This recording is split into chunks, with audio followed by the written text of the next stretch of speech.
জয় নিতাই, জয় গৌর, জয় শ্রী রাধে। আজ আপনাদের সাথে আমার কিছু আধ্যাত্মিক অনুভূতি ও অভিজ্ঞতার কথা ভাগ করে নেব। আজ থেকে 5 বছর আগেও কখনো ভাবিনি আমি এইভাবে ভগবানের সেবার সুযোগ পাব। আমার জীবনের এক অস্থির টালমাটাল সময়ে আমার কাছে এই সুযোগ আসে। তখন যদিও ব্যাপারটা আমার কাছে কাকতালীয় ছিল, কিন্তু যতদিন যাচ্ছে আমি ততই উপলব্ধি করি এই সব কিছুই গুরু বৈষ্ণবের কৃপা আশীর্বাদ। আর এই সবেরই পেছনে আছেন উনি, সর্বশক্তিমান ভগবান। দিন শেষে পৃথিবীর প্রতিটা কোণায় বসে থাকা প্রত্যেকটা মানুষ একটু মানসিক শান্তি চায়। সব রকম চেষ্টা সত্ত্বেও অনেকেই সামান্যতম মানসিক শান্তি খুঁজে পেতে ব্যর্থ হন।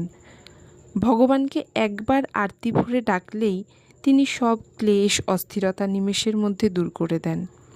আসুন মহাপ্রভুর শুভ সন্ধ্যা আরতি দর্শন করে আমাদের সমস্ত ক্লান্তি অবসাদ দূর করে দিই। জয় শ্রী রাধে।